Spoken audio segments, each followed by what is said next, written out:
Bonjour, chers amis de la Sangha des Cystes et aussi toutes les amies qui se sont joints à nous dans cette retraite très conviviale online.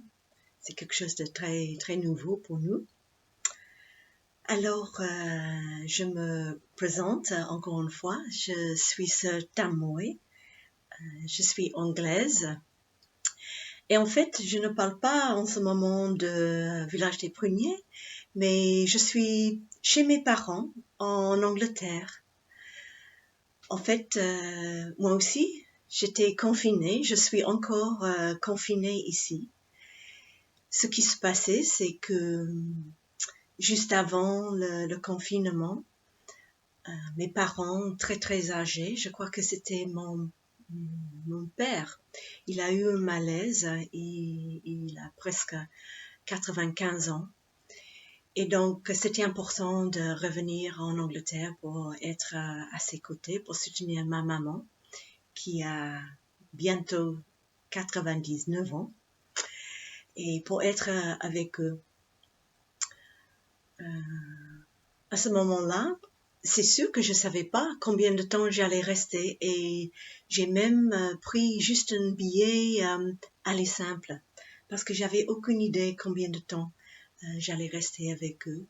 Mon plus grand souhait, c'était de pouvoir rester à ses côtés pour la fin de leur vie. Mais bon, on ne sait jamais exactement quand est-ce que ça va être. Il y avait déjà des autres moments, il y a 1 an, il y a 3 ans, quand on pensait que c'était la fin. Mais non, c'était pas la fin. Ils avaient bien envie de continuer plus longtemps. Donc, j'étais complètement dans le je ne sais pas. Donc, j'ai pris mon billet aller simple et un tout petit sac avec moi. Et ça, c'est il y a 2 mois et je suis encore là. Donc, c'était très amusant pour moi. Peut-être c'est pas vraiment le mot amusant, mais c'était intéressant comme expérience. Et c'est toujours d'être confiné à la maison. Peut-être vous pouvez imaginer, il y avait quand même pas mal de défis de rester confiné avec son maman et son papa pendant 2 mois. Mais en fait, j'ai eu dès le début une intention. J'ai voulu que ça soit quelque chose de très positif, que ça soit une retraite avec maman et papa, et aussi notre chère aide-soignante qui vit à la maison.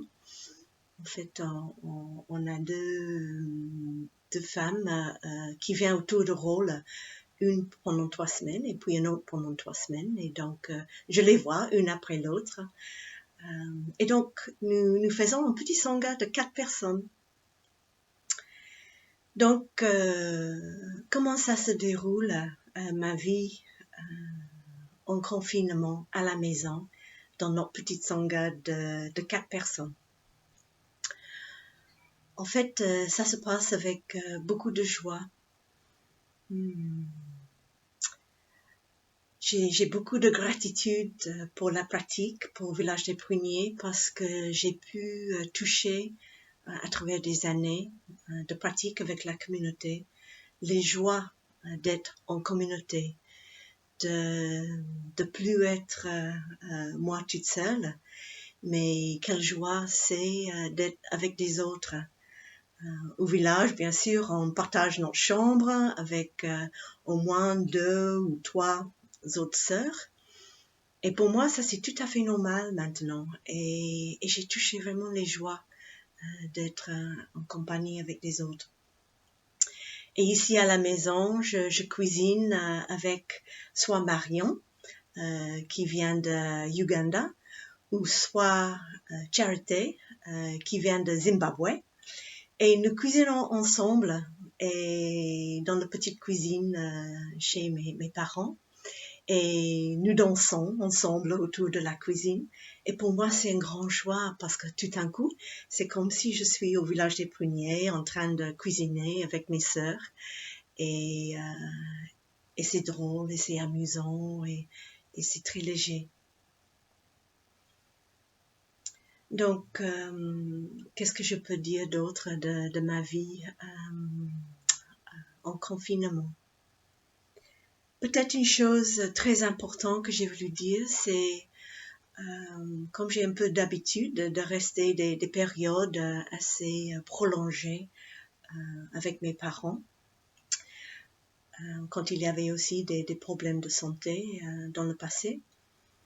Je sais que ce qui est très très important, c'est que je prends soin de moi-même pour que j'ai quelque chose à donner à eux. Parce que si moi, je me nourris pas et je suis vidée, je suis fatiguée, j'ai absolument rien à donner à eux. Et Thaï, ils nous disent que le meilleur cadeau que nous pouvons offrir à nos bien-aimés, c'est notre fraîcheur. Donc ça, en fait, c'est ma pratique de base. C'est vraiment le sol sur lequel je prends racine. C'est mon encre.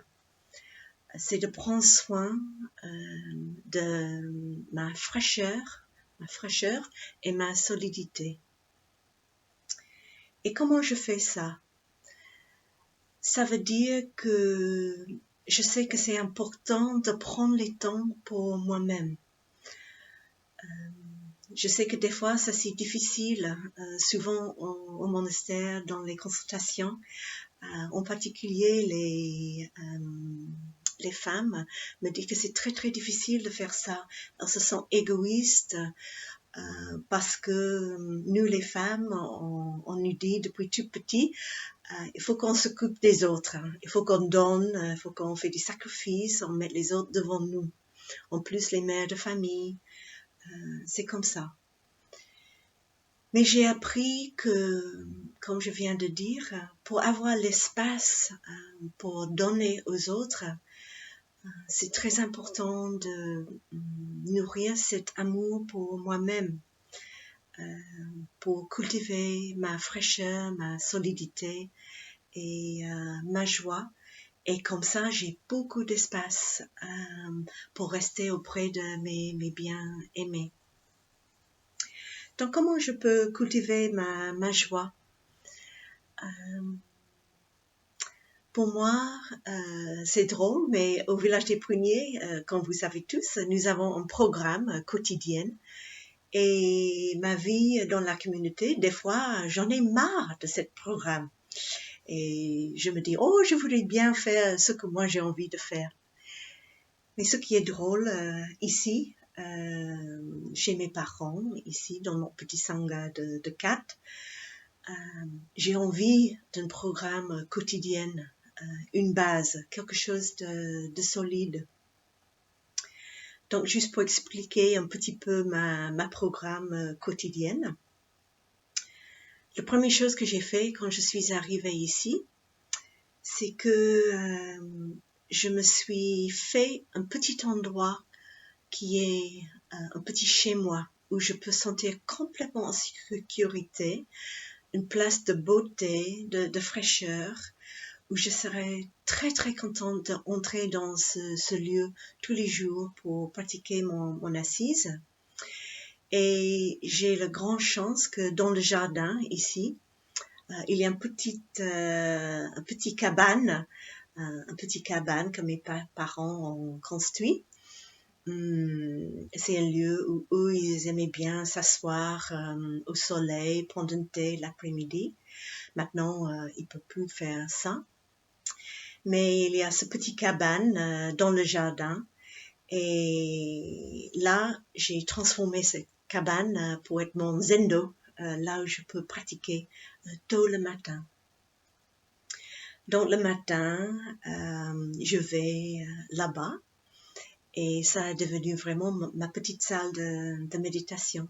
Et je vous encourage vraiment à faire la même chose. Peut-être vous n'avez pas la chance d'avoir un cabane dans le jardin, mais dans votre appartement, dans votre maison, peut-être qu'il y a un petit coin même de votre chambre où vous pouvez créer un petit hôtel ou au moins amener une plante, une vase de fleurs. Et tous les jours, vous pouvez veiller que vous avez toujours des fleurs fraîches, ou sinon vous vous occupez de votre plante pour être sûr qu'elle est bien arrosée, elle est verte, elle est contente. Peut-être ce sera à côté d'une fenêtre où il y a une jolie vue, ou si vous n'avez pas la chance d'avoir une jolie vue, ça peut être juste dans le coin d'une pièce, et vous pouvez même avoir juste une mur blanche, comme les grands maîtres zen, et vous pouvez vous installer face à cette mur blanche, mais avec votre plante et peut-être des jolis objets. Je crois que ça c'est une bonne idée. Si vous n'avez pas un jardin, vous pouvez amener des éléments de notre chère terre-mère. Peut-être une caillou que vous avez trouvé quand vous allez marcher dehors, des feuilles, des fleurs que vous avez accueillies, une branche, un morceau d'écorce. Et comme ça, vous vous créez un endroit qui est à vous, une chez vous de beauté, et que vous savez que chaque fois que vous vous asseyez là, vous revenez chez vous et vous pouvez vous nourrir avec cette énergie de prendre soin de vous-même. Donc tous les matins, très tôt, je vais là dans ma petite cabane, je m'assois, je bois mon thé et puis je fais mes méditations. Et quelle joie d'avoir tout le temps au monastère. Nous avons une méditation qui dure une demi-heure, mais comme je suis en confinement, je peux prendre tout mon temps. Donc je bois mon thé pendant peut-être 15 minutes, 20 minutes, et puis j'aime bien m'asseoir pendant 1 heure des fois, ou peut-être encore plus longtemps. Et je prends tout le temps que j'ai besoin. Et j'ai la chance d'avoir sur mon Kindle le livre Un lotus s'épanouit. Donc ça c'est le livre de taille avec toutes les méditations guidées dedans. Ou sinon vous pouvez downloader sur votre téléphone notre app du village des pruniers. Malheureusement c'est qu'en anglais pour l'instant. Mais si vous comprenez bien l'anglais, il y a toutes les méditations dessus. Soit vous pouvez écouter ou sinon les lire.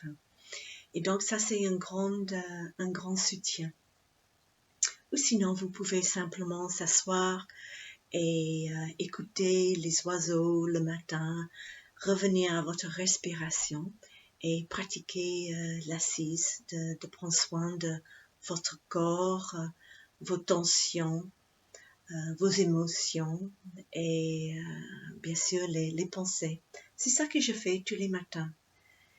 Et pourquoi ça c'est important? C'est parce que vous pouvez imaginer si vous restez chez vos parents pendant pas simplement des jours, des semaines, mais des mois, il y aura des émotions. Et j'ai besoin d'avoir un lieu où je peux gérer toutes ces émotions.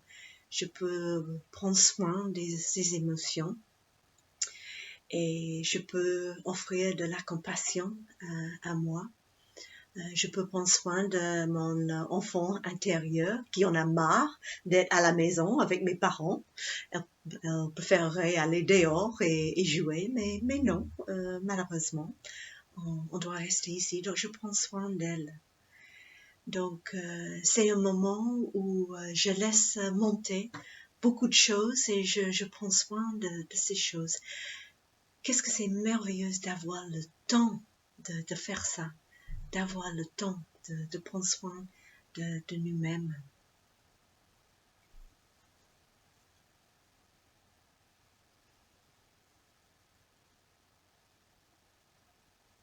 Donc, pour continuer pour ma petite programme quotidienne, après mon assise, là, c'est à peu près 7 heures le matin.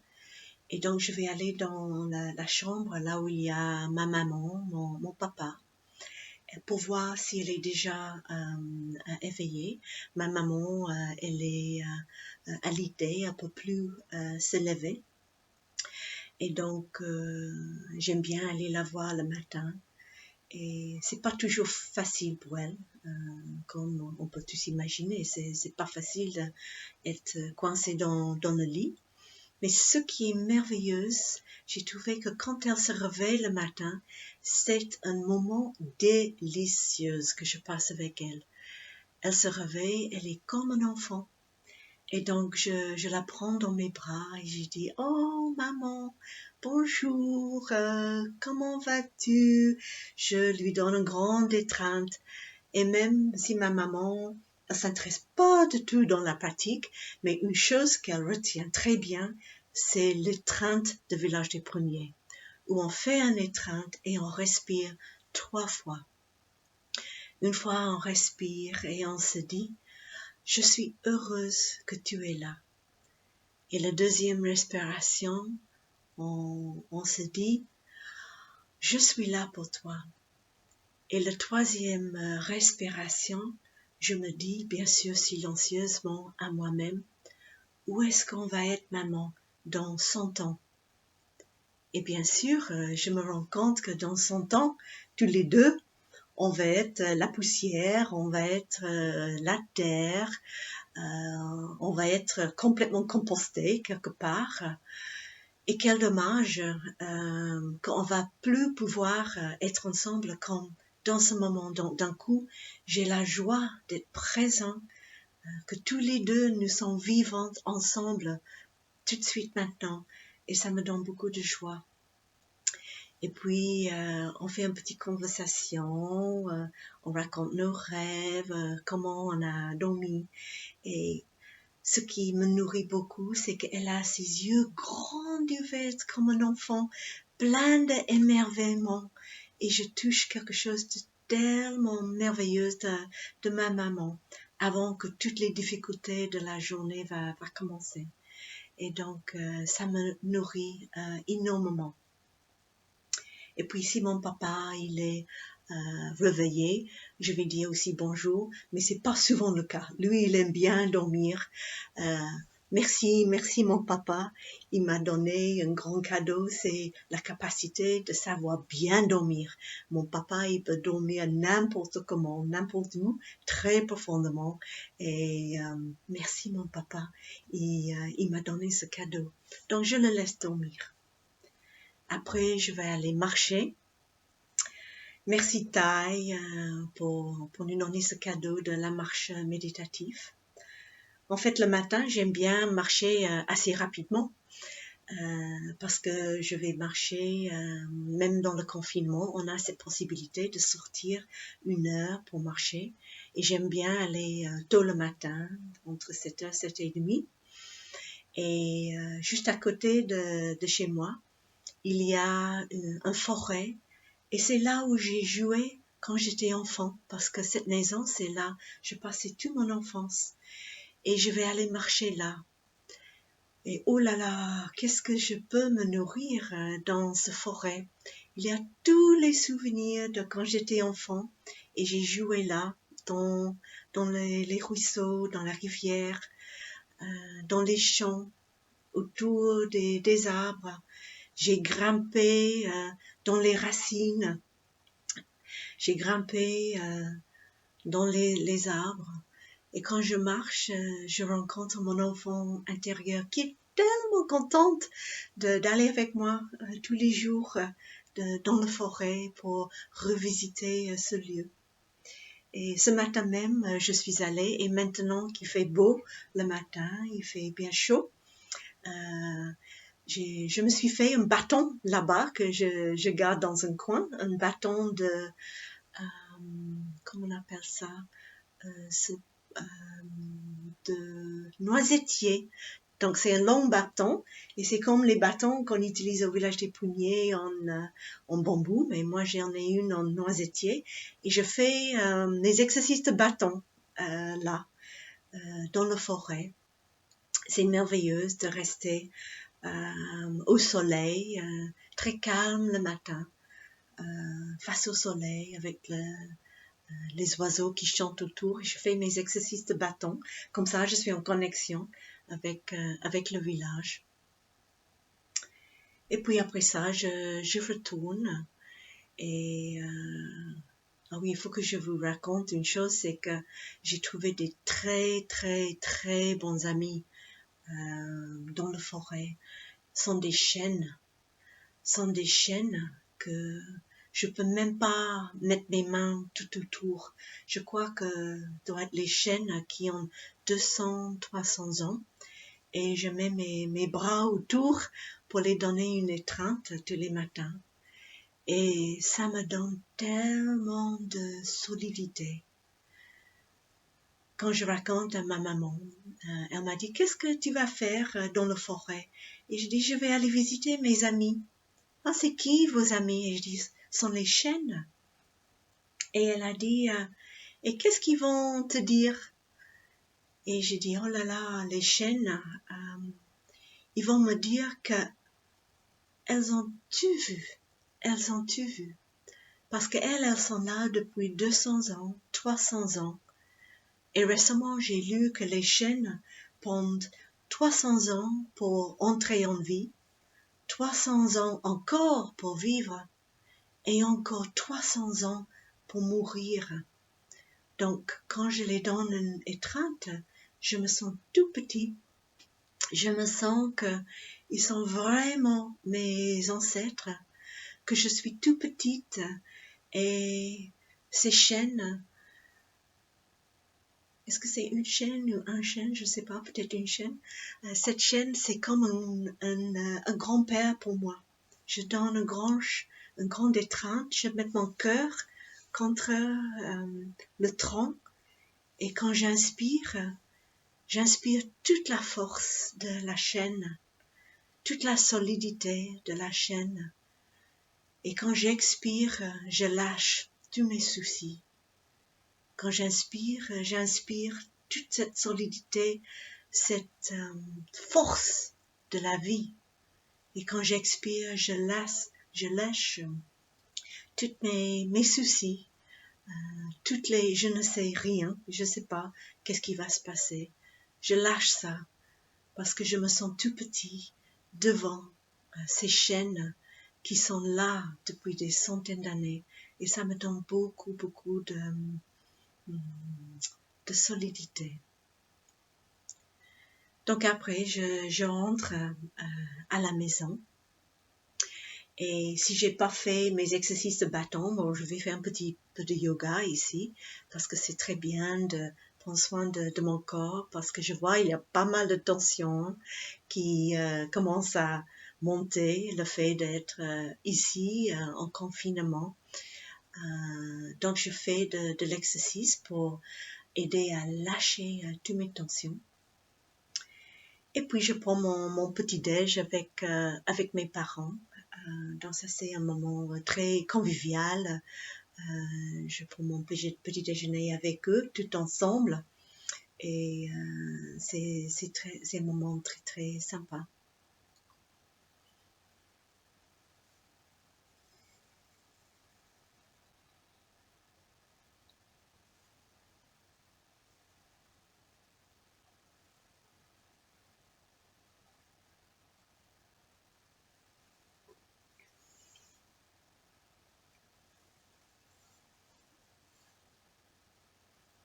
Et après ça, comme au village, c'est le moment pour le travail. Et peut-être il y en a quelques-uns d'entre vous qui me connaissent un peu de village, mais depuis quelques années maintenant, c'est ma grande joie d'avoir la responsabilité du jardin des fleurs. Et mon jardin de village, mon jardin me manque.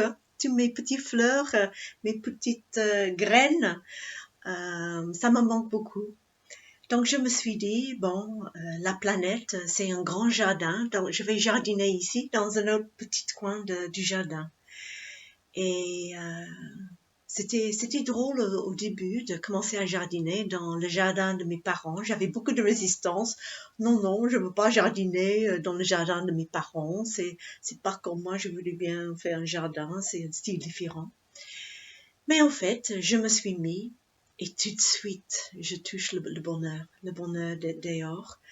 Et j'ai eu tellement de compréhension profonde dans le jardin. Par exemple, tout de suite, quand je commence à jardiner, je suis avec mon papa et ma maman. Parce que ce jardin, ça fait 50 ans qu'ils ont créé ce jardin et qu'ils ont travaillé dedans. Et d'un coup, le fait d'être dans le jardin, je suis avec eux. Je suis avec papa qui faisait les légumes et je suis avec maman qui faisait tous les fleurs. Et j'ai pu nettoyer la serre qui était tout un peu poussiéreux et pas dans un bon état. Et d'un coup, je suis dans le royaume de mon papa. Oh, c'est merveilleux. Je suis avec lui. Je regarde dans tous les petits tiroirs et je trouve ces outils qui sont encore dans leur boîte, les outils tellement anciens. Et je trouve des merveilles. Je trouve son couteau à lui. Je trouve les petits carnets qu'il a écrits dedans, quand est-ce qu'il a planté ceci ou cela. Et d'un coup, je suis avec mon papa. Et mon papa, il est dans mon cœur.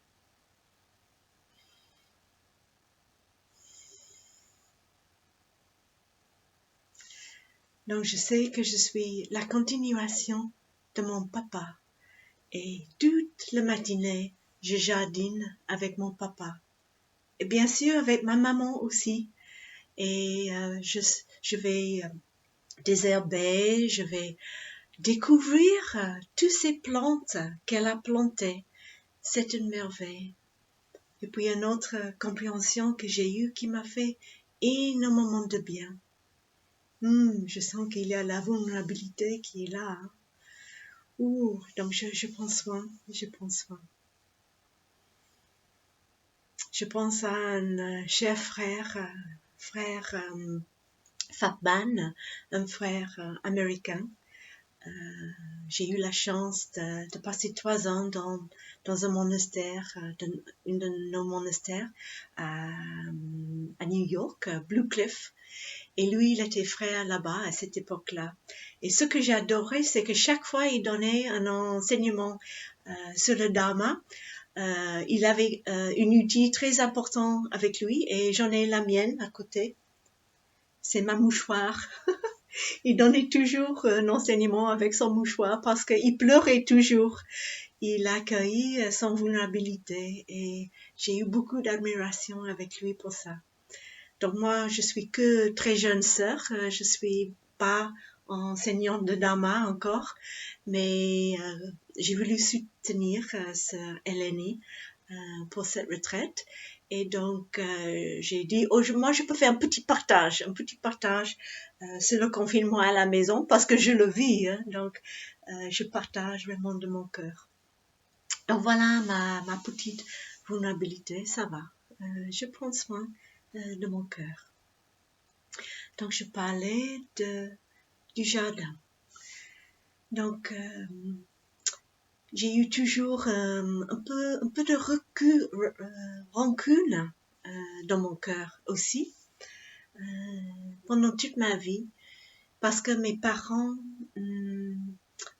j'ai vu que sont des gens pas tout à fait comme moi. Ça me fait penser à notre chère sœur Annabelle, sœur Chanduk. Une fois, elle m'a dit, tu sais, ta maman, elle est ta maman et toi, tu es sa fille. Donc, ça veut dire qu'il y a beaucoup de choses très, très similaires entre vous deux. Mais il y a aussi des choses très différentes entre vous deux. Et ça m'a donné beaucoup de soulagement. Et une des choses que j'ai vues qui est très différente entre mes parents et moi-même, c'est que j'ai eu cette idée que je tenais très fort, cette idée que moi j'aime beaucoup la beauté. Je suis un peu artiste, j'étais styliste de profession avant. J'aime beaucoup la beauté et de créer. Et mes parents, en fait, c'est des parents très terre à terre, qui s'intéressaient pas trop dans les belles choses. En fait, ils n'ont pas eu l'éducation pour ça. Tous les deux venaient des milieux très, très modestes, même assez pauvres. Et il n'y avait pas la chance d'avoir cette éducation, de rencontrer des choses de beauté dans la vie. Et donc, une des choses qui me fait assez souffrir dans cette maison, c'est qu'il n'y a pas beaucoup de choses de beauté dans cette maison. Et c'est difficile pour moi d'être confinée dedans. Mais là, j'ai eu cette compréhension dans le jardin. Mais oui, c'est ici le royaume de beauté. Toutes les deux ont passé tous les horaires de détente dans le jardin, en train de créer le royaume de beauté. Voilà, bonjour ma petite vulnérabilité.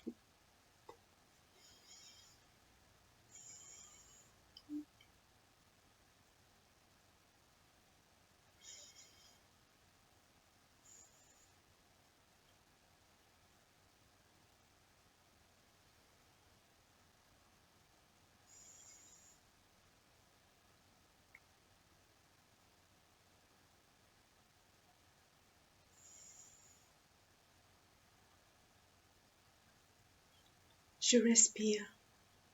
Bonjour ma petite vulnérabilité. Je sais que tu es là. Bonjour ma peur que devant vous tous, dans cet enseignement, j'ai des pleurs. Mais j'inspire et je l'accueille et j'expire. Et je sais que je peux prendre soin de cette vulnérabilité. Bonjour mon frère Fatman. J'ai aussi ma mouchoir avec moi.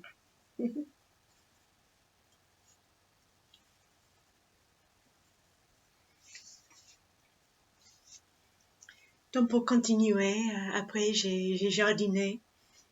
Je rentre à la maison pour prendre un café avec mes parents. On passe encore un moment de convivialité ensemble, de prendre un café, de prendre un biscuit et d'être simplement ensemble. Et puis après c'est le moment cuisine, je cuisine avec ma chère aide-soignante qui prend soin de tous les soins médicaux de mes parents et elle vit ici avec nous, donc c'est soit Marion ou Charité. Et pour moi, je fais une petite digression. Je suis tellement contente d'être ici, de vivre en Sangha avec ma sœur, soit de Uganda, soit de Zimbabwe. Parce que pendant plusieurs années maintenant, une partie de ma pratique, c'est de rechercher mes racines et des racines des gens de l'Angleterre, de l'Empire britannique, et de creuser un peu dedans et de rencontrer le côté ombre de mes ancêtres et de mon histoire, qui est bien sûr en moi aussi. Peut-être ça a commencé quand j'étais dans le monastère à New York. Je trouvais que le fait de vivre aux États-Unis, il n'y avait absolument pas d'échappatoire. On voit que les problèmes de racisme est vraiment là. On ne peut pas échapper. J'ai bien vu toutes les difficultés, le séparatisme entre nos frères et sœurs des Noirs, les Afro-Américains, les gens d'Amérique latine et nous les Blancs. Et ça m'a vraiment choquée. Et le fait de passer les 3 années-là, j'ai appris beaucoup, beaucoup de choses. Une chose qui était vraiment une grande leçon pour moi, c'était une visite que j'ai pu faire dans le musée les peuples afro-américains à New York, ou peut-être c'est à Washington. Oui, je crois que c'est à Washington. Et dans le sous-sol du musée, il y a toute l'histoire de l'esclavisme, l'esclavage. Et le parti que l'Empire britannique a fait dans cette histoire, j'ai appris beaucoup, beaucoup, beaucoup de choses. Et j'avais honte, j'avais vraiment honte. Et même le royaume, la famille royaume de l'époque, dans le XVIe siècle, faisait une grande partie aussi de cet commerce. Donc, c'était un moment très, très difficile. Et bien sûr, quand on apprend quelque chose, on ne peut pas oublier. Il y avait quelque chose de réveillé en moi. Mais la bonne nouvelle, c'est que j'ai commencé à beaucoup lire. J'ai eu la grande chance, quand j'étais aux États-Unis, dans les grandes rencontres de nos sanghas, d'être là pour les conversations avec les personnes de couleur qui ont dit, même si nous les Blancs, on a tellement envie d'accueillir la diversité dans nos sanghas que nous savons sont plutôt les sanghas de Blancs, des gens plutôt aisés, et on a tellement envie d'accueillir les gens de plus de diversité. En fait, les personnes de couleur, quand on a eu des conversations en Californie ou à New York, ils nous disent viens pas vers nous pour vous éduquer. Nous, on a notre propre travail à faire. Maintenant, les Blancs, c'est pour vous de faire votre propre de travail, de commencer à vous éduquer sur les traumatismes qui sont encore en vous, dans votre passé, qu'on porte en nous avec nos ancêtres. Maintenant, c'est le temps pour nous de faire notre travail. Et ça m'a beaucoup marqué. Depuis, je lis énormément, je fais beaucoup de recherches et heureusement, nous sommes beaucoup des Blancs de faire ça. Aux États-Unis, c'est tout un mouvement d'éveil qui est en train de se faire, dans les sanghas aussi. Et quand je suis rentrée en France, nous avons eu envie de continuer ce travail, d'amener ce travail en Europe aussi, parce que bien sûr, les pays européens, c'est là nos ancêtres ont fait beaucoup de mal. Le colonialisme, toutes ces histoires-là, on porte en nous avec nos ancêtres. C'est très important pour nous de faire cette éducation pour nous-mêmes. Donc, je fais partie des groupes de rencontres Zoom.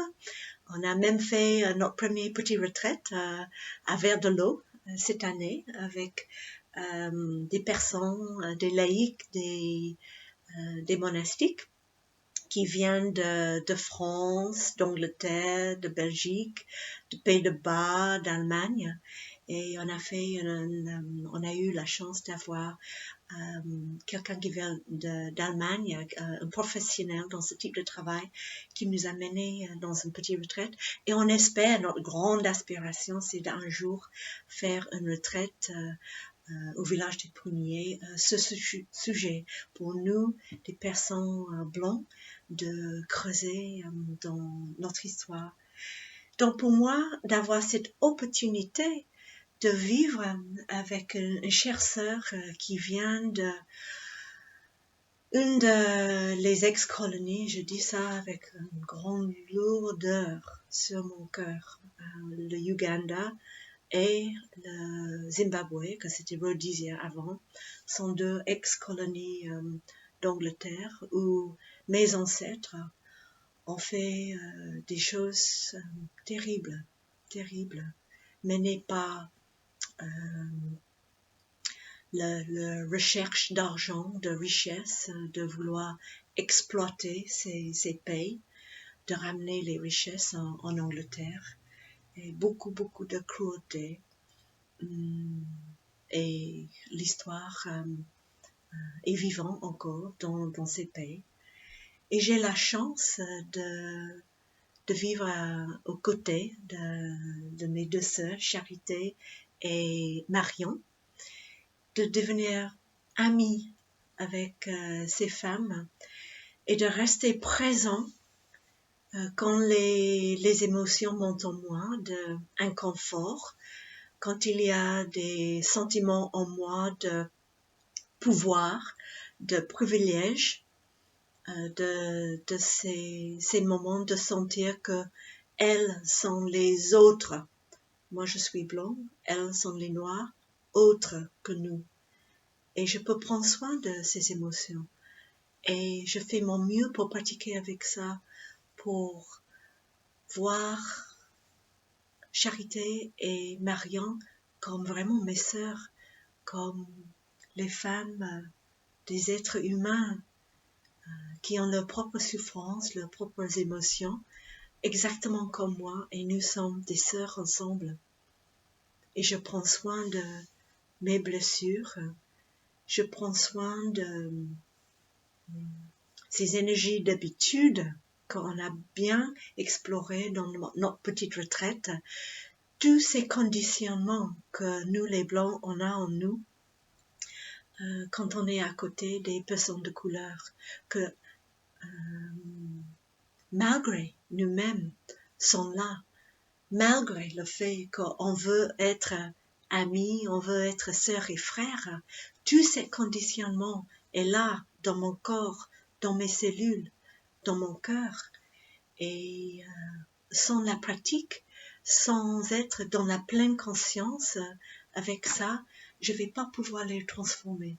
Donc, j'ai beaucoup de gratitude pour mes deux sœurs, Charité et Marion, que j'ai cette chance pour vivre ensemble. Merci, mes sœurs. Je suis en train d'apprendre beaucoup.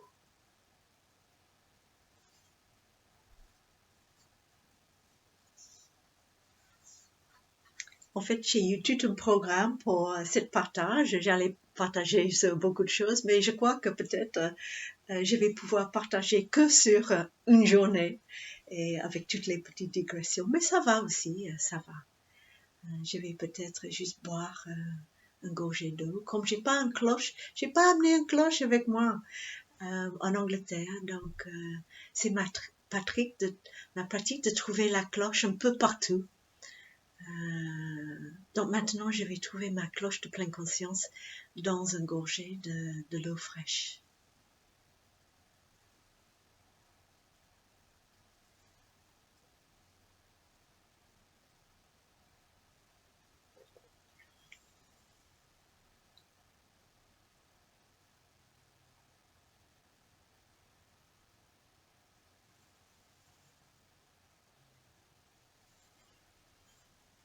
Et là, je touche la gratitude parce que Tai, il est avec moi.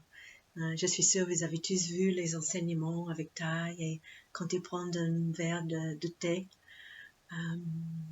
il prend vraiment le temps. Et là, j'avais Tai avec moi. Merci Tai d'être avec moi. Ça me fait penser aussi l'importance des gathas pour moi, ces petits poèmes que Tai nous a enseignés et ça m'aide beaucoup pendant le long de la journée. Mais il y a un gatha qui est très utile en ce moment. Nous devons tous se laver les mains très souvent, n'est-ce pas? Et chaque fois que je lave mes mains, en fait, j'ai un choix de gatha. Soit je peux utiliser le gatha, bien sûr, je l'ai en anglais, donc je vais essayer de le traduire en français. Pendant que l'eau coule, je mets mes mains sur le robinet et je me dis, l'eau coule sur mes mains. Je prends le vœu d'utiliser mes mains en pleine conscience pour protéger notre chère planète. Donc ça c'est une gatha que j'aime beaucoup pour me donner la gratitude que j'ai de l'eau courant à la maison pour m'aider à laver mes mains. Et puis il y a l'autre gatha que j'ai oublié, mais c'est pas grave, ça va revenir plus tard. Ah oui, c'est ça. L'eau coule profondément sous la terre. Et l'eau vient des sources très haut dans les montagnes. J'ai la chance que l'eau vient jusque chez moi pour soutenir toute la vie. Ma gratitude, c'est immense. Et voilà. Voilà 2 petites gathas. Vous pouvez les trouver avec une meilleure traduction sur le site francophone de Village des Pruniers, je suis sûre. Et vous pouvez pratiquer ces gathas quand vous lavez les mains. Ce sont des petites cloches que j'utilise pendant tout le long de la journée. Comme j'ai pas de cloche, une fois j'ai eu vraiment la chance. Ça m'était arrivé qu'une fois. Quand je me suis réveillée très tôt le matin. J'étais dans ma petite zendo. Il y avait une calme incroyable très tôt le matin. Et j'ai eu la chance d'entendre la cloche de l'église, que c'est 1 kilomètre d'ici. Mais apparemment, le vent était dans la bonne direction. Et j'ai pu écouter la cloche de l'église. Oh! Village des Pruniers était avec moi. C'était merveilleux. Donc peut-être vous êtes plusieurs d'avoir la chance d'avoir une cloche tout près et vous pouvez vous arrêter quand vous entendez le son de cloche et respirer.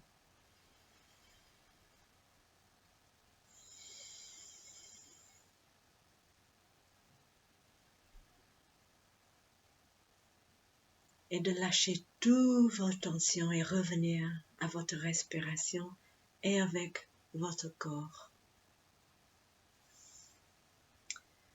Alors, je fais la cuisine et qu'est-ce que j'ai la chance que j'ai eu la possibilité de commander une boîte qui arrive toutes les semaines de légumes qui viennent des fermes bio. Et j'ai une livraison une fois par semaine des légumes, la plupart qui poussent en Angleterre. Et donc, nous avons la chance de manger les légumes bio tous les jours. Et ça, c'est vraiment quelque chose qui nourrit ma gratitude.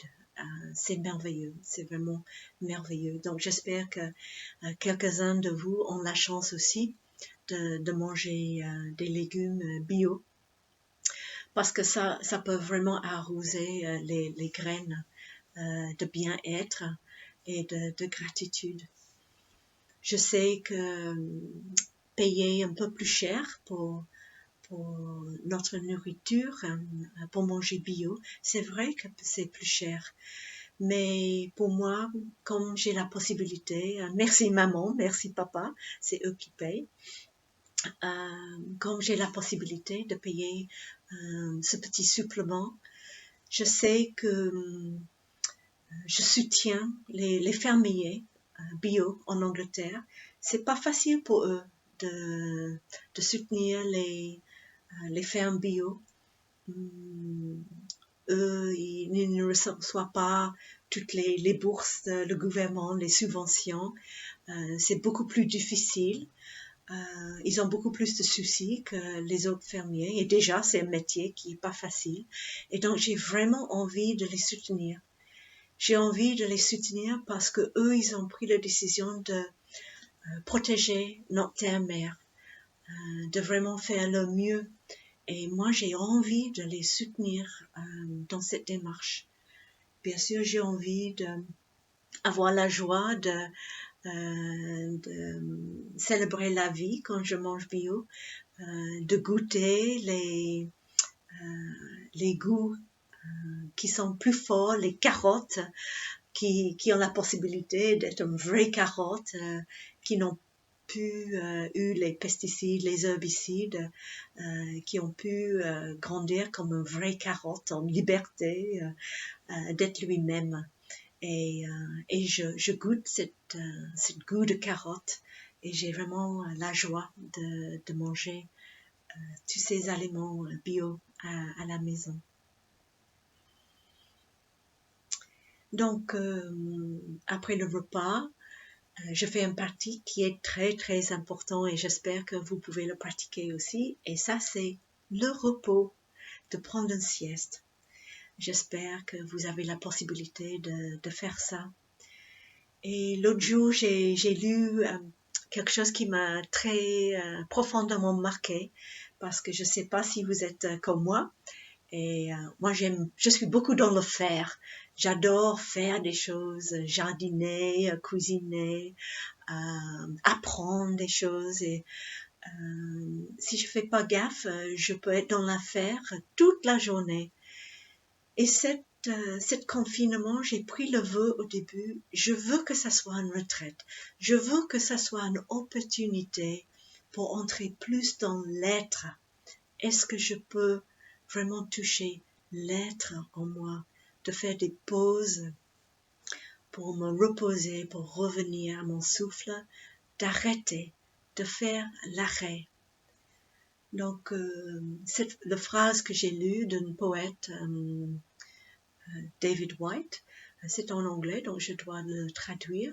C'est le repos, c'est la conversation entre ce que j'aime faire et comment j'aime être. Et j'ai beaucoup aimé ça parce que pour moi, franchement, c'est souvent une lutte. Et je ne veux pas lutter. Tai, il a toujours dit que la méditation, la pratique, ce n'est pas une lutte. On a assez de luttes dans le monde. C'est important de créer la paix. Et donc, j'aime beaucoup que c'est une conversation. Donc, il y a une gentille négociation entre mon amour de faire et mon amour pour être. Et donc, je laisse cette conversation se faire.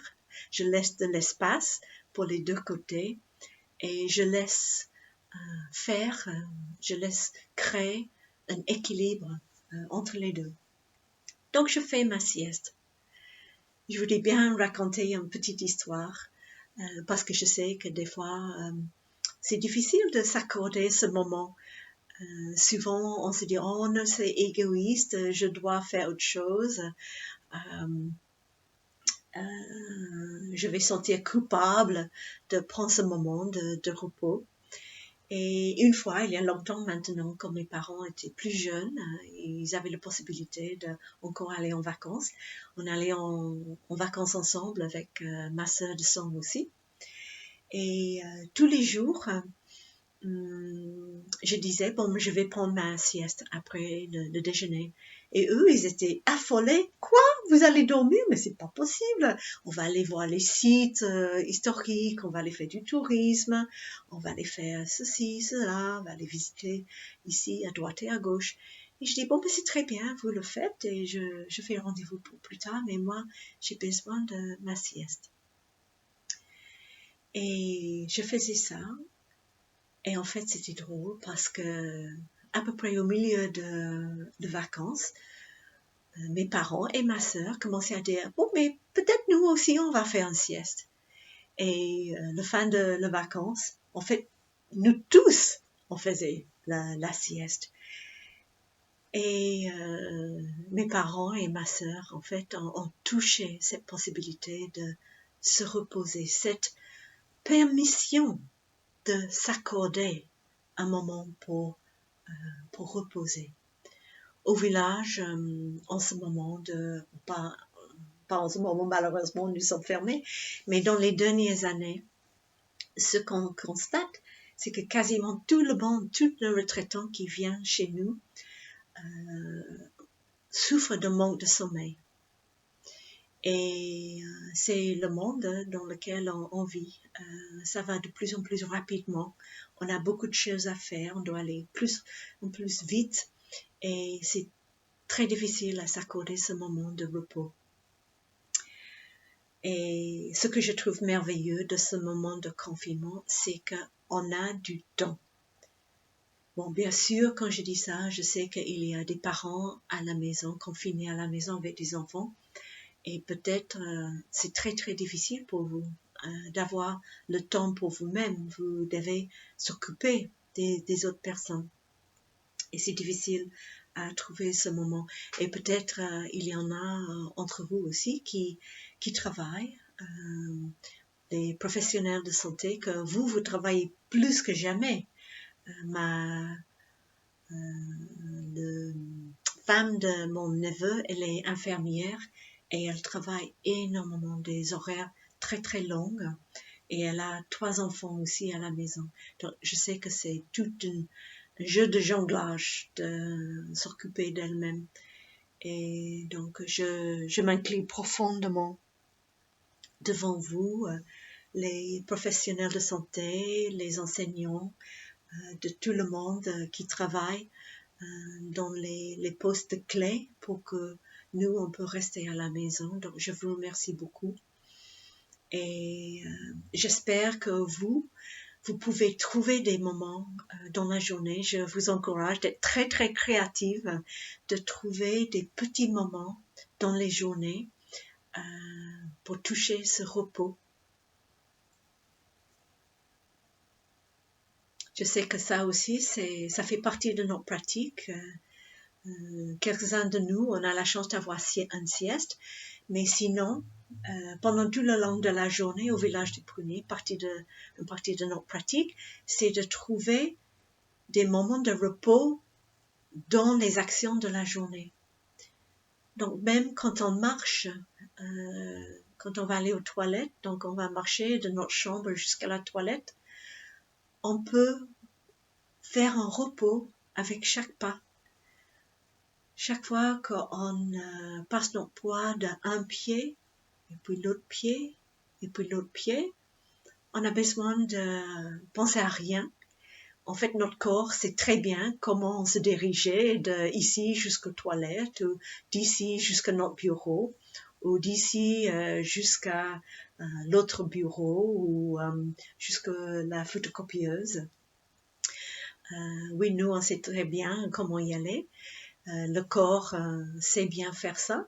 Et donc, dans ce moment de la marche, on peut pratiquer la marche méditative, peut-être pas aussi lentement qu'on fait au village, mais on peut vraiment revenir à notre corps et se reposer dans chaque pas et lâcher les soucis dans chaque pas.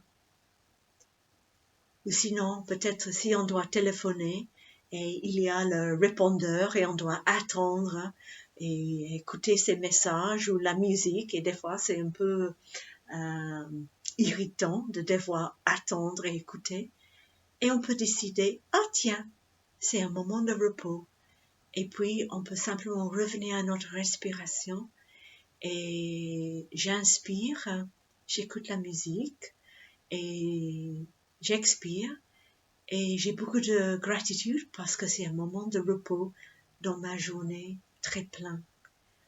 Donc soyez créatifs, trouvez des moments de repos au cœur de la tempête de le faire. Donc après ma sieste, c'est un moment où j'ai choisi de faire un peu des études. J'ai beaucoup de chance d'avoir l'internet, et donc je vais brancher mon ordinateur et je vais écouter un enseignement. Donc je prends mon tasse de thé et je vais écouter un enseignement. Et je vais être en connexion avec Village des Pruniers pour étudier un aspect de pratique. Donc ça va me nourrir. Ça sera aussi une nourriture pour moi.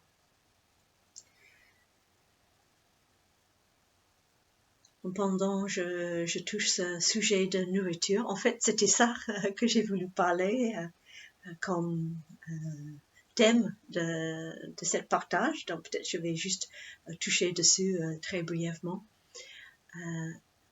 Dans notre pratique, on sait que simplement le fait d'être vivant, on va se nourrir. Et le Bouddha nous a dit qu'on va se nourrir avec 4 types de nourriture. Et pendant ce confinement, une partie de ma pratique très très importante, c'est de veiller sur ces 4 types de nourriture que je suis en train d'ingester. Dans le premier type de nourriture, j'ai déjà parlé un petit peu de ça, c'est la nourriture comestible. C'est ce que je mange, ce qui va entrer par ma bouche. Et quelle joie si on a la possibilité de manger bio, de manger d'une façon très saine, parce que ça va me nourrir et aussi je peux prendre soin de la planète Terre au même moment. Donc je suis doublée nourrie et avant que je mange, je vais toujours joindre mes paumes. Et même si je dis pas toutes les 5 contemplations à chaque fois, et je crois que vous pouvez trouver les 5 contemplations sur les ressources de cette retraite, donc vous pouvez avoir le texte.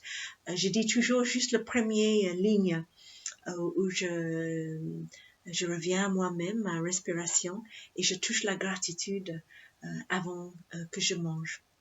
Donc peut-être si vous mangez avec la famille ou dans une cantine avec les autres, vous n'avez pas envie de joindre des paumes, de réciter les contemplations, mais vous pouvez quand même juste regarder ce que vous avez dans votre assiette et contempler pour quelques respirations, pour regarder les aliments qui sont là et toucher la gratitude que nous avons la chance d'avoir quelque chose dans nos assiettes aujourd'hui.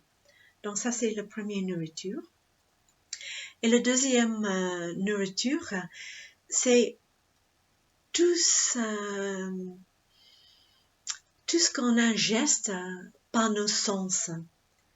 Donc, qu'est-ce que je vais regarder pendant la journée? Parce que quand on regarde des choses, toutes ces images, ils vont entrer dans mon corps et ça va faire un effet sur mon corps. Donc, ça veut dire que si le soir, si je regarde un film où il y a beaucoup d'action, beaucoup d'excitement, s'il y a même de violence, ce que j'ai noté, c'est que le lendemain matin, dans mon méditation, c'est encore là en moi. J'ai beaucoup des images qui restent là. Ils ont laissé leur trace dans mon cerveau, dans mon corps. Et j'ai pas envie de ça. J'ai pas envie de ça. Et donc, je fais le choix de pas regarder les films comme ça. Je vais regarder des choses qui me nourrissent. Il y a plein de films qui m'inspirent, qui racontent les vies extraordinaires des gens, les histoires très très inspirantes, ou sinon les documentaires où je peux apprendre des choses. Je peux apprendre les nouvelles découvertes, toutes les choses extraordinaires qui sont en train d'être faites pour aider notre mère Terre, pour essayer de la guérir dans ce moment difficile. Donc, je fais le choix de regarder plutôt les choses comme ça. Bien sûr, quand je fais ma petite balade le matin, quand je vais visiter mes amis les chênes, mes yeux sont pleins de belles images, des collines dans le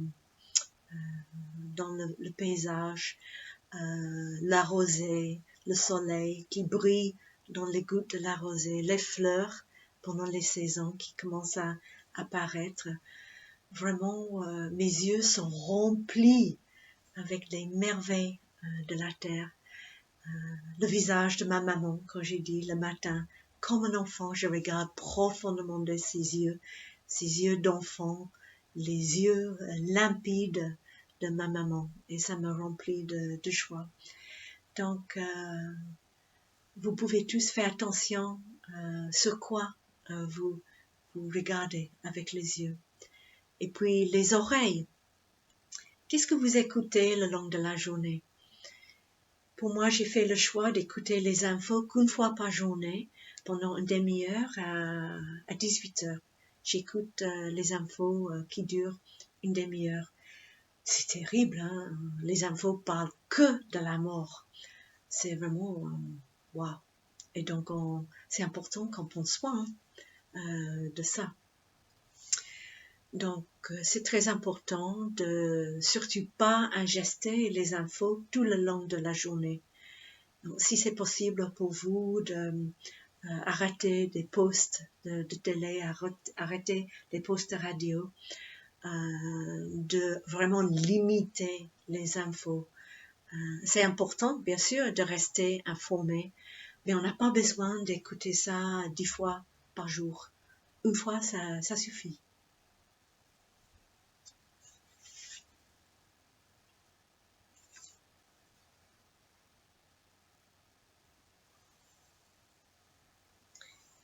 Et puis aussi, quel type de conversation on va écouter. C'est sûr qu'il y a beaucoup d'anxiété autour de nous. Il y a dans la conscience collective beaucoup de peur. Et peut-être on va avoir des conversations au téléphone, au Zoom, même avec les personnes avec qui on partage notre vie. Et il y aura beaucoup d'angoisse, de peur, ou même des sujets très toxiques. Donc faites attention sur la quantité de ce type de conversation que vous allez écouter.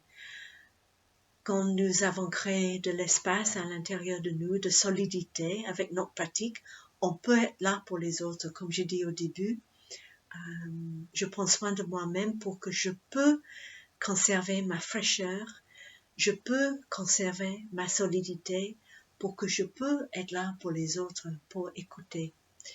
Mais il faut savoir ses limites aussi. Et c'est important d'être humble. Au début de ce confinement, j'ai eu une grande joie de voir qu'en Angleterre, ils ont demandé des volontaires pour être au bout du téléphone pour les gens confinés à la maison. Je me suis dit, ça je peux faire. Moi, j'aime beaucoup écouter les autres. Et donc, je me suis inscrite pour ça. Mais malheureusement, il a fallu avoir un téléphone portable pour ça. Je n'ai pas. J'ai que la ligne fixe ici. Et donc, j'ai pas pu le faire et j'étais triste. Je me suis dit, j'ai cette capacité d'écouter, j'aurais pu le faire. Et j'étais triste. Mais après, je me suis dit, en fait, j'offre beaucoup à mes parents. Et c'est important que je prenne soin de moi-même et je sois là pour mes parents aussi. Donc, je fais déjà beaucoup. Je suis là pour mes sœurs aides-soignantes aussi. Je suis là pour la Sangha en Angleterre. Ça, c'est très important. J'espère que vous tous, vous avez trouvé un Sangha en ligne. Et toutes les semaines, vous pouvez faire des Zooms. Moi, je me suis connectée avec les Sanghas en Angleterre et on fait un Zoom une fois par semaine où on peut s'écouter, s'exprimer. Et puis, je suis des retraites sur Zoom aussi. C'est magnifique. J'ai suivi une retraite avec le sujet de prendre soin de la terre. Ça m'a énormément nourri. Ça a duré 8 semaines. J'ai eu la chance d'avoir une Zoom une fois par semaine avec 80 personnes partout dans le monde. C'était vraiment magnifique. Et on a eu des devoirs à faire pour regarder profondément dans quelles actions on peut prendre, comment on peut déjà prendre soin de notre tristesse, notre profonde tristesse de ce qui se passe pour notre chère planète Terre, comment on prend soin de ça, et puis comment on peut tourner vers une intention pour aider la planète et comment on peut choisir des actions pour agir dans une façon le plus habile. Donc, avec l'essence de nos oreilles, on peut vraiment choisir qu'est-ce qu'on veut, qu'est-ce qu'on voudrait écouter et de vraiment mettre les limites aussi de ce qui entre par nos oreilles pour pas qu'on sombre dans trop de souffrance. C'est très important et c'est merveilleux de pouvoir être là pour écouter les souffrances des autres, mais c'est très important de pas sombrer dans la souffrance. Prends soin de soi-même.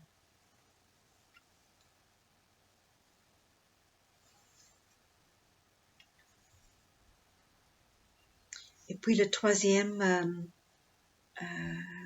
nutriment, c'est notre volition, notre aspiration. Et j'ai déjà un peu parlé de ça. Ça, c'est vraiment un nutriment parce que c'est ça qui nous nourrit. J'ai déjà parlé un petit peu de ça quand je dis que je fais le choix de suivre les retraites sur l'internet qui va m'aider à m'informer de comment je peux aider la Mère Terre. Ça, c'est mon intention. Ça, c'est mon inspiration. C'est d'aider la Mère Terre. C'est de transformer ma souffrance et les souffrances des personnes autour de moi. C'est pour ça que j'ai décidé aussi de devenir monastique. Mais on peut faire ça aussi très très bien comme laïque. Nous avons des laïcs qui viennent au village des Pruniers et je vois que vous pratiquez tellement bien. Les laïcs, des fois, pratiquent beaucoup mieux de nous. Donc, il ne faut pas être coincé dans cette idée de monastique, laïque. Nous pratiquons tous ensemble. Vous, les laïcs, vous êtes nos bras, nos yeux dans le monde. Vous êtes vraiment tous les bras de Bodhisattva qui sont là en train de aider les gens dans le monde. Donc, nous, on ne peut pas faire grand-chose sans vous. Nous pratiquons ensemble. Donc, mon aspiration, c'est de vivre une vie simple. Et peut-être une des compréhensions profondes que j'ai eues, qui m'a touchée le plus en suivant cette retraite pour aider et protéger la planète, c'est que toute cette crise climatique qu'on vit en ce moment, ça a des causes qui viennent de nos ancêtres, des siècles d'avidité, de discrimination et d'exploitation, de traiter les autres personnes comme des autres. Il y a nous, il y a des autres. Donc, on avait le droit, on pensait le droit d'exploiter des autres, d'opprimer des autres. Et c'est pour ça qu'on arrive maintenant dans cette crise climatique. Ça faisait des milliers d'années d'oppression, d'exploitation. Donc, une fois qu'on a compris ça, c'est le moment de soigner ça, en nous, dans nos ancêtres, dans les traumatismes, dans nous, de chacun de nous. Donc, j'ai appris une méthode très très chouette. Une sœur a partagé avec nous. Quand on se sent complètement coincé, qu'est-ce que je peux faire pour la planète? Je ne sais pas quoi faire. Il y a 3 petites lettres, on peut l'utiliser. Malheureusement, c'est le même que le CIA, mais c'est un peu drôle. Mais il y a le C déjà, conscience. Comme toutes nos 5 entraînements à la pleine conscience, ça commence avec conscient de la souffrance. Donc, une fois qu'on est consciente de la souffrance, on peut passer à la deuxième lettre, I. On peut passer à notre intention. Notre intention peut faire le vœu de guérir moi-même et de guérir la souffrance qui est là. Et je peux placer mon vœu pour agir. Ça, c'est la A de la CIA. On va passer à action et agir. Parce qu'on sait que si on agit d'un endroit de colère, de tristesse, de désespoir, ça va pas être une action juste. C'est très important de prendre soin de notre tristesse, notre colère, pour que on touche notre joie, notre espoir, le bonheur, qu'on peut toucher d'abord cette boue, et on sait que c'est dans la boue même que le lotus va s'épanouir.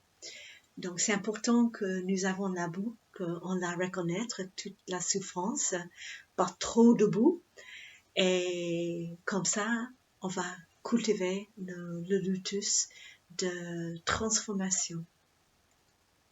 Donc voilà, l'aspiration, comment ça peut aider. Ça, c'est aussi un nutriment. Et le quatrième nutriment, c'est notre conscience collective. C'est tout notre environnement. C'est aussi nos ancêtres. J'ai déjà parlé un peu de ça.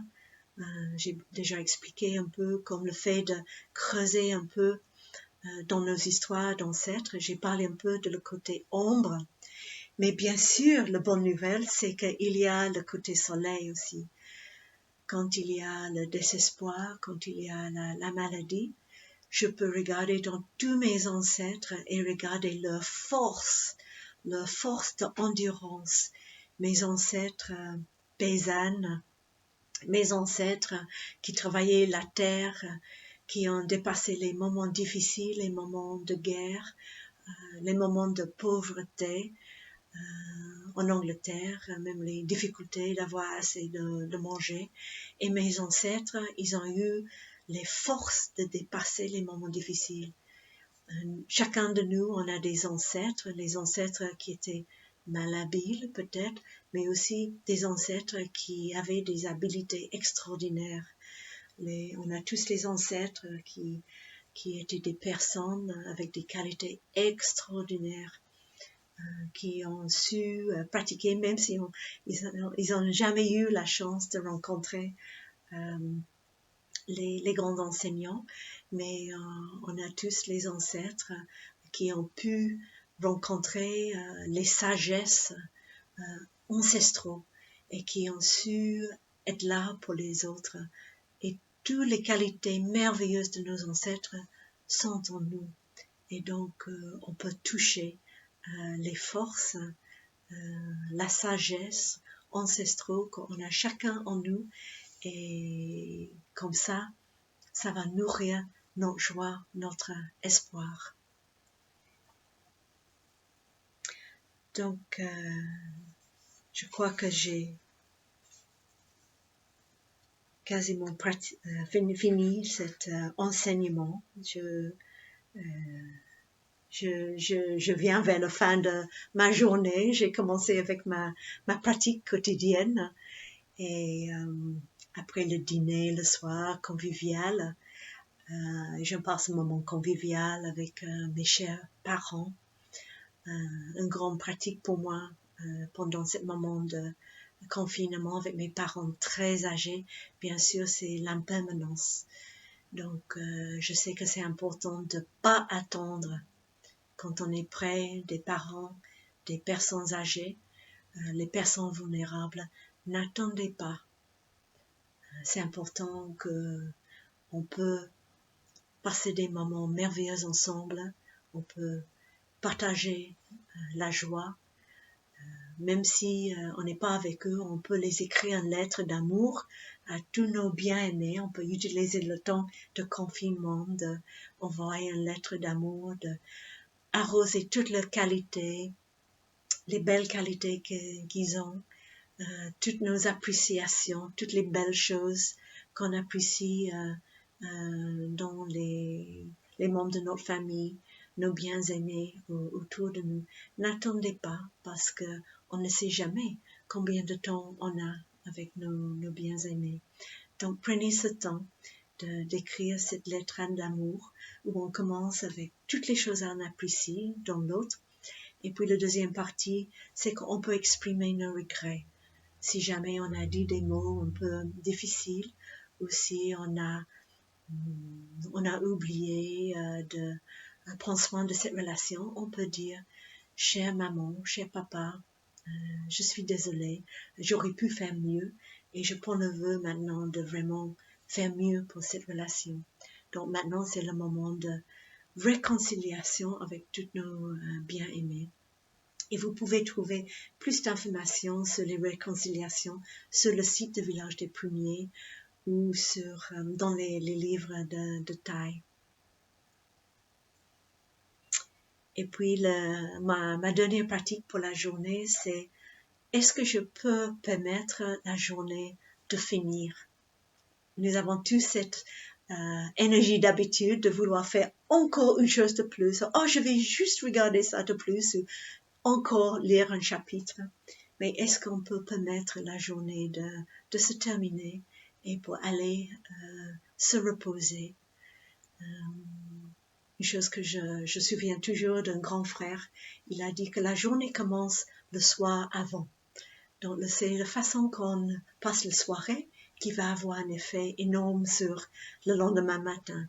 Donc prends soin de vos soirées et comme ça, vous allez bien dormir et être prête pour le lendemain. Merci beaucoup, ça fait beaucoup. Je suis désolée pour avoir passé si longtemps, mais j'espère que vous avez retenu quelque chose qui peut vous aider dans le confinement. Et je vous remercie beaucoup pour votre écoute. Et je voudrais bien dédiquer ce partage à mon papa qui s'est décédé le 1er mai.